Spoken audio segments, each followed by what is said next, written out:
Sumainyo ang Panginoon. At sumayo rin. Ang mabuting balita ng Panginoon ayon kay San Juan. Papuri sa iyo, Panginoon.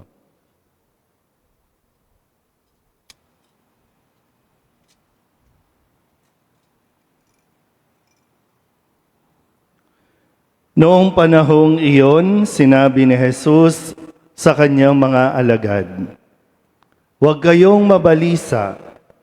Manalig kayo sa Diyos at manalig din kayo sa akin. Sa bahay ng aking Ama ay maraming silid. Kung hindi gayon, sinabi ko na sana sa inyo. At paroroon ako upang ipaghanda ko kayo ng matitirhan. Kapag naroroon na ako at naipaghanda na kayo ng matitirhan, babalik ako at isasama kayo sa kinaroroonan ko. At alam na ninyo ang daan patungo sa pupuntahan ko." Sinabi sa kanya ni Tomas, "Panginoon, hindi po namin alam kung saan kayo pupunta. Paano namin malalaman ang daan?" Sumagot si Jesus, "Ako ang daan, ang katotohanan at ang buhay. Walang makapupunta sa Ama kundi sa pamamagitan ko. Kung ako'y kilala ninyo, kilala na rin ninyo ang aking Ama. Mula ngayon ay kilala na ninyo siya at inyong nakita."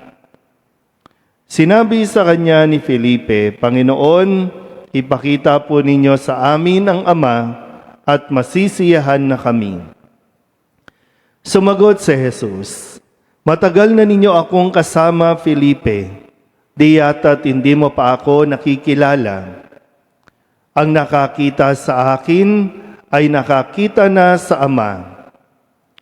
Bakit mo sinasabing ipakita mo sa amin ang Ama?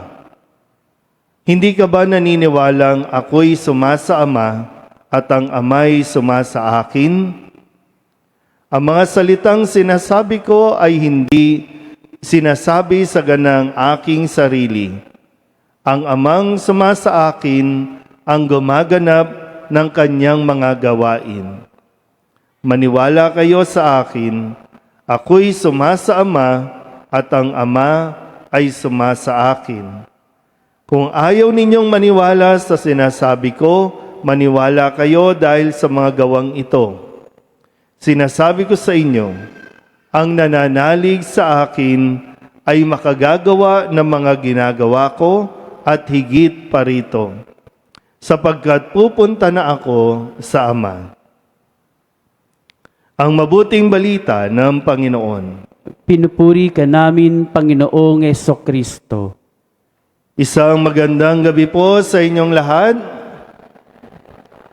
Palakpakan natin ang Panginoon.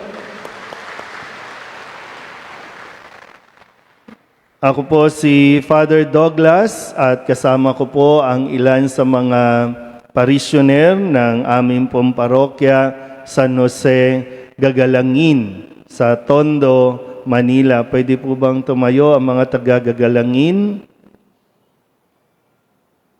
Yan, sige po. At sa iba pang katulad namin na naglakbay, nagpilgrimage dito po sa dambana ng Mahal na Birhen ng Antipolo, kasama din namin ang imahin ni San Jose, no, na aming patron, bagamat ang aming pong kapisahan ay sa ikatlong linggo ng Mayo, kung kaya't bahagi ng aming paghahanda ay ang pagbisita ni San Jose, ang kabiyak na puso ng Mahal na Birhen, na ngayon dito po sa dambanang ito ay ang Birhen ng kapayapaan at mabuting paglalakbay. Sino po ang mga hindi taga-Antipolo? Taas nga po ang kamay. Kamusta po ang pagbiyahe? Kamusta ang inyong pagtungo dito? No? Tandaan po natin na ang pag-akyat natin sa Antipolo ay hindi lang basta pagiging turista, kundi ang pag-akyat dito ay paghahangad natin na makatagpo natin ang Panginoon, lalo tigit sa pagdiriwang ng banal na misa. Marami po kayong mga dahilan, may mga rason kung bakit kayo umakyat, kung bakit kayo nagtiis sa init, kung bakit kayo nagtiyaga na pumarito. Kung ano man yan, ang hangad natin ay makatagpo mo nawa ang Panginoong Hesukristo na makikipag-usap sa atin sa pamamagitan ng mga salitang ipinahayag sa atin.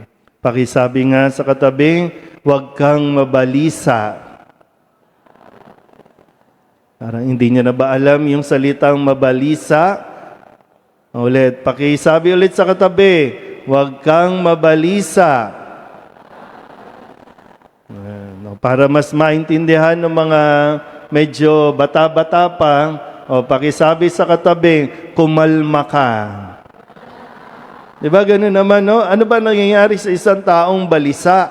Diba ang isang taong balisa talagang aligaga, ang daming iniisip, ang daming sinasabi, ang daming kinikilos. Kasi nga, nababalisa sa kung ano man ang iyong pinagkakaabalahan o kinatatakutan.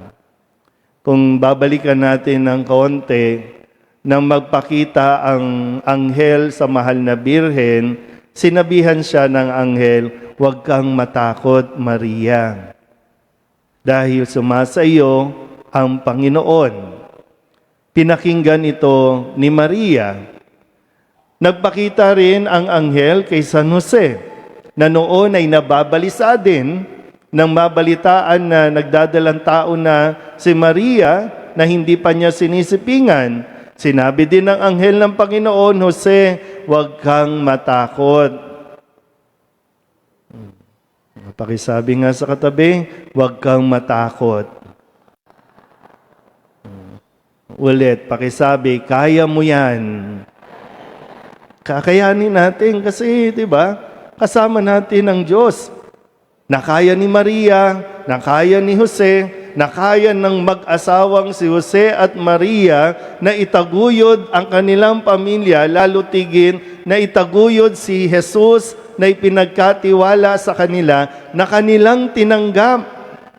Husang tinanggap ni Jose at ni Maria na pangalagaan at maging mga magulang ni Jesus. Hindi madali iyon.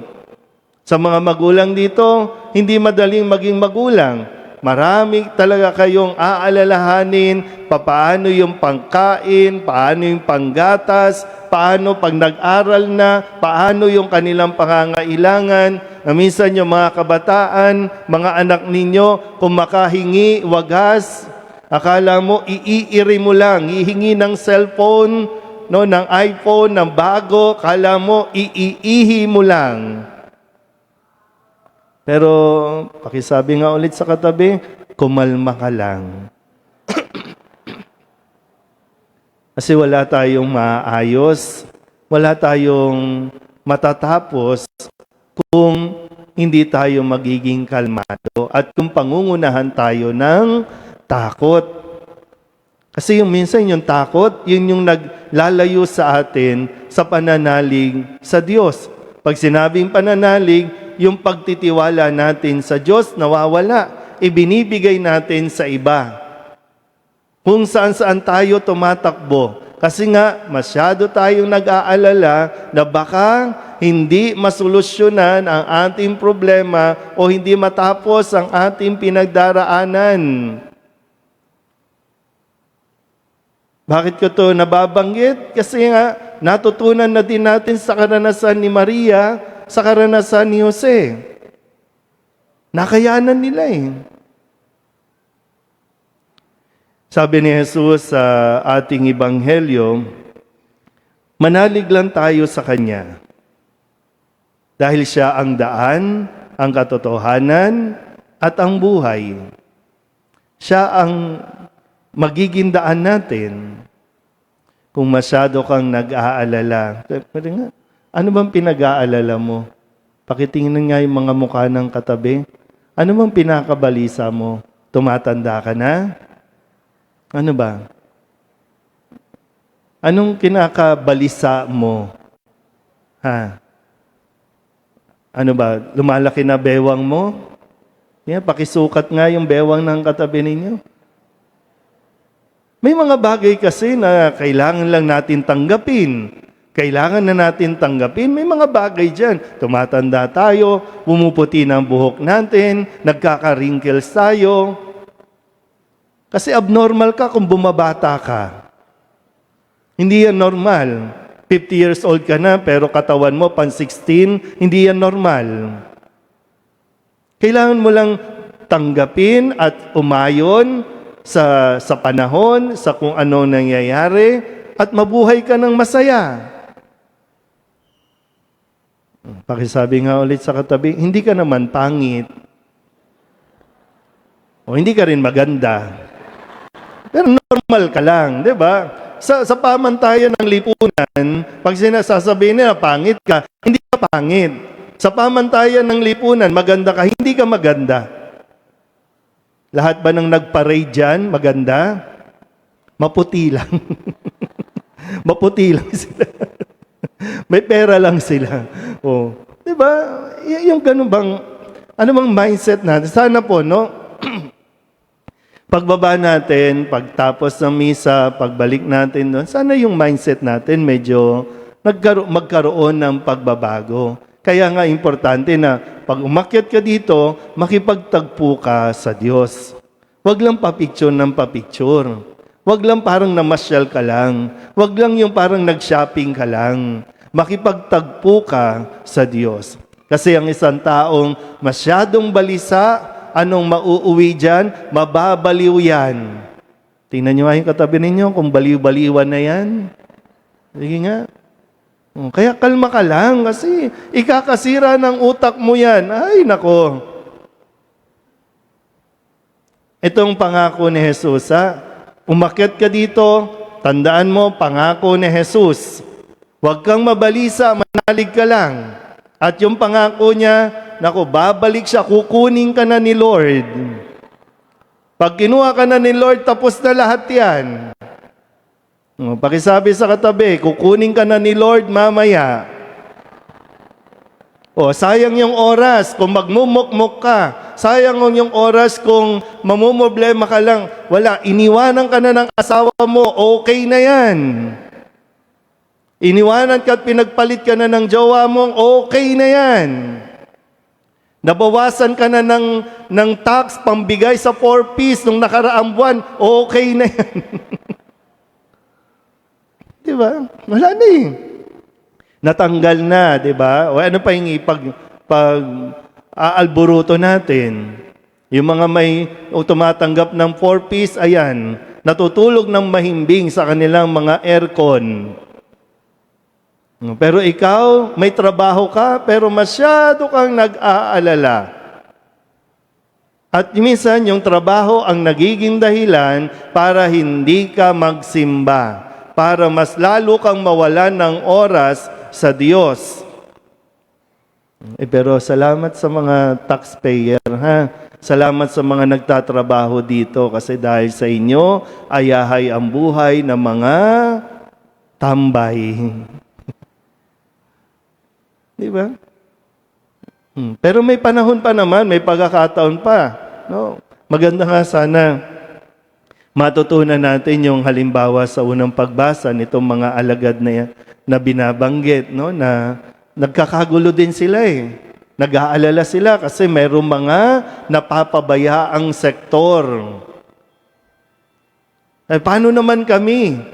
Kaya nagtalaga sila ng ilang mga tao para tumingin, para mamahala at siguraduhin na hindi napapabayaan ang lahat habang ipinapahayag nila ang mabuting balita. Di ba ganun sana? May mga sektor, di ba, na dapat tinitingnan natin. Kung matino ang ating mga pinipili, kung matino ang ating mga itinatalaga. Kaya huwag ka nang mabalisa. Huwag ka nang magalit. Ikaw naman ang naglagay sa mga taong magnanakaw sa iyo, di ba? Ikaw naman ang pumili niyan eh. Tayo naman yan eh. Oh, kaya, be happy. Pero, tingnan natin sa 2028 kung mababalisa pa rin ba tayo o paano. Kaya mahalaga po yung pananalig natin sa Diyos. Kasi kapag pinangunahan tayo ng takot, madali tayong kumapit sa tao. Yung mga taong nangangako na magandang buhay, pero nanakawan ka lang. Pero ang Diyos, hindi ka nanakawan, bibigyan ka pa. Tandaan mo, may pabahay na ginagawa si Jesus. Sabi niya, di ba, no? O pakinggan mo mabuti. Doon sa tahanan ng aking ama, maraming silid. Mauuna lang ako. Ipaghahanda ko kayo ng silid. At kapag handa na, babalikan kita. Kukunin kita. Kaya mag-impake ka na mamayang gabi. Anytime po pwede. Pero yun nga lang din ang tanong, handa ka na ba? Kung hindi pa, pues mabuhay kang masaya. Huwag kang malungkot, huwag kang magaling, huwag kang mag-alburuto dyan. Mabuhay ka na masaya, sayang ang oras, sayang ang panahon. Bago tayo kunin ni Lord, sana po ay talagang maihanda natin ang ating mga sarili sa pamamagitan ng pagtupad sa kanyang mga utos. Amen.